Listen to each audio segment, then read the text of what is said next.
warahmatullahi wabarakatuh. Sejarah Masutatsu Oyama terlahir menjadi petarung karate terkuat di dunia. Di dunia ilmu bela diri karate, siapa yang tak mengenal sosok fenomenal Mas Oyama atau dikenal juga dengan nama Masutatsu Oyama. Terlahir sebagai petarung sejati dan mungkin masih menjadi master karate terkuat di dunia yang sampai saat ini kemampuan luar biasanya belum dapat dikalahkan oleh karate manapun.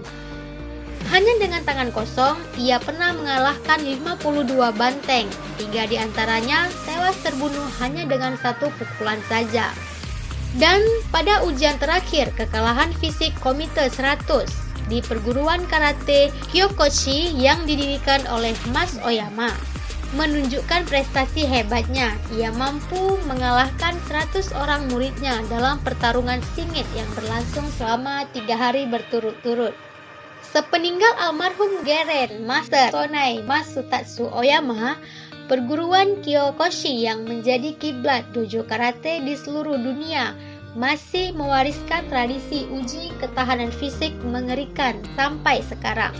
Tercatat hanya ada 13 master karate penerusnya dari seluruh dunia yang pernah lulus mengikuti ujian berat Komite 100. Rata-rata mereka hanya menghabiskan waktu kurang lebih 5 detik saja dari batas waktu 2 menit untuk menjatuhkan setiap lawannya satu demi satu.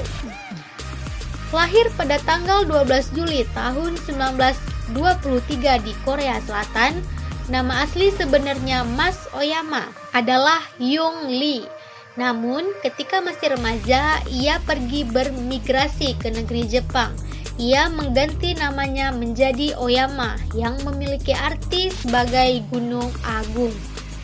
Kisah hidup Mas Oyama muda sebelum pergi ke Jepang, ia pernah tinggal di desa Manchuria, Cina di rumah saudara perempuannya yang memiliki lahan pertanian besar.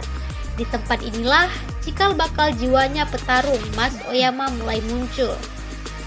Berawal dari hobinya yang suka menonton pertarungan jalanan di desa tersebut yang biasa diadakan selepas perayaan panen, Oyama muda mempunyai figur petarung idola yang memiliki tubuh tinggi besar dan di setiap pertandingan tak ada satupun lawan yang mampu mengalahkannya. Sampai suatu hari, petarung tersebut merasa sombong dan terus mengajak para penonton untuk berani berduel dengannya. Tiba-tiba seorang pria tua bertubuh kecil masuk ke dalam ring dan berani menerima tantangannya. Tahukah kamu apa yang terjadi kemudian? Yap, semua penonton termasuk petarung itu menertawakan pria tua tersebut. Dan konyolnya pria tua itu hanya tersenyum dan mempersilahkan si petarung untuk memulai perkelahian terlebih dahulu. Sang petarung akhirnya melayangkan beberapa pukulan dan tendangan, namun tak ada satupun serangan itu berhasil mengenai tubuh si tua tadi. Dan ketika pria tua itu membalas, sebuah pukulan telak bersarang di rahangnya. Seketika itu juga, hanya dengan 1 pukulan saja si petarung sombong roboh dan langsung pingsan di tempat. Semua penonton yang berada di area pertandingan melongo dan tak percaya jika pria tua bertubuh kecil yang tadinya diremehkan itu sanggup mengalahkan lawannya dengan sangat mudah. Seakan tak mampu mendapatkan pujian, ia pun menghilang begitu saja dari kerumunan penonton. Namun, Oyama berhasil membuntuti pria tersebut. Ia pun berlutut dan memohon untuk diangkat menjadi muridnya. Sayangnya, sang pria tua berkata dengan tegas, dia tidak mau menerima anak muda untuk menjadi muridnya, karena dia takut Oyama akan menjadi sombong seperti petarung sebelumnya. Berkali-kali Oyama merayu dengan melas, meminta belas kasihan dari Mr. Yi agar ia sudi mengangkat dirinya untuk menjadi murid. Namun pada akhirnya Mr. Yi pun hatinya luluh melihat keinginan keras dan tekad bulat dari Oyama. Ia pun mau mengabulkan permintaan Oyama untuk menjadi muridnya. Mulailah ia setiap hari berlatih ilmu bela diri Kempo Cina yang dijuluki Shakuriki. Lebih dari 2 tahun lamanya Oyama berguru dan ia menyukai rahasia jurus 18 tangan. Saat itu usia Oyama masih sangat muda, kira-kira 12 tahun.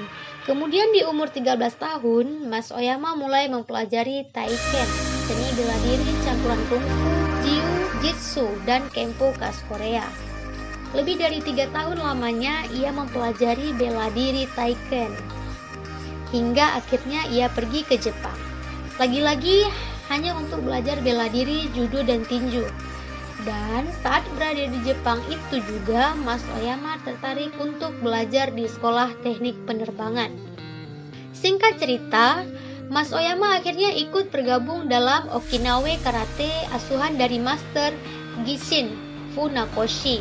Disinilah awal karir ilmu bela diri Mas Oyama mulai terkenal.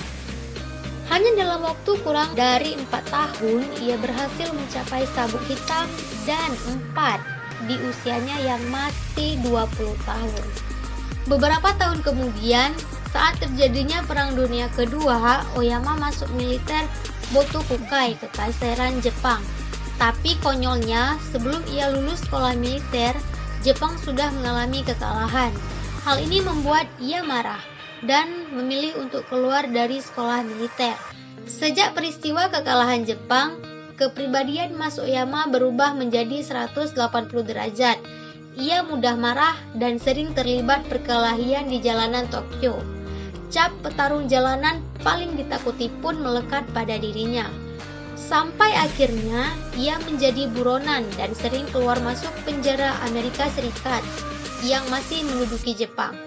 Alasannya, Oyama sering membuat keonaran, memukuli para tentara Amerika saat berada di kafe dan bar minuman.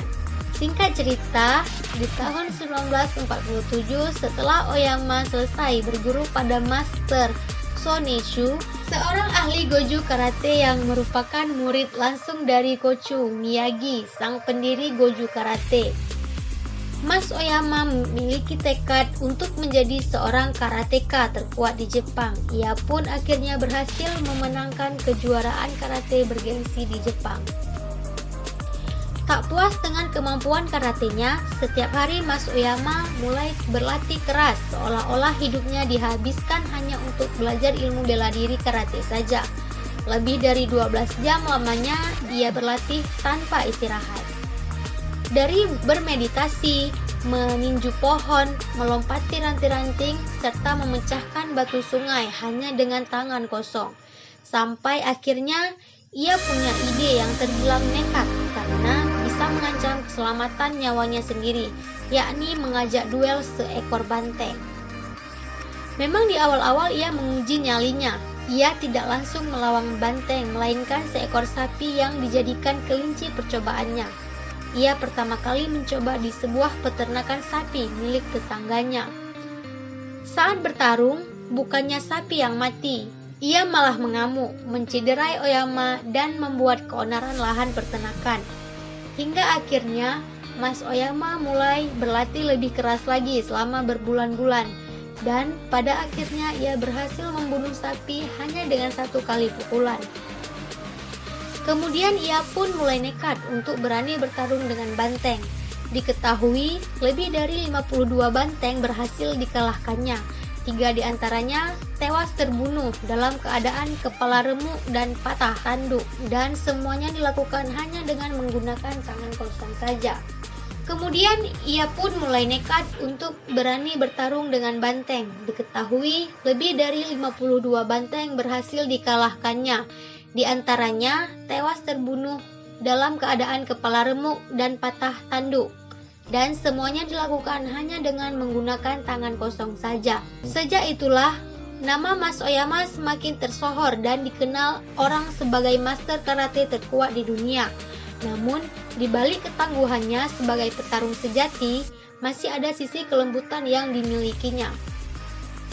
Sejak ia mendapatkan kritik dan kecaman daripada aktivis penyayang hewan, Mas Oyama pun sadar bahwa perbuatannya salah, dan ia pun meminta maaf dan berjanji tidak akan lagi mengulangi aksi kejamnya melawan banteng tersebut. Keren ya sahabat, Mas Oyama benar-benar sosok petarung sejati.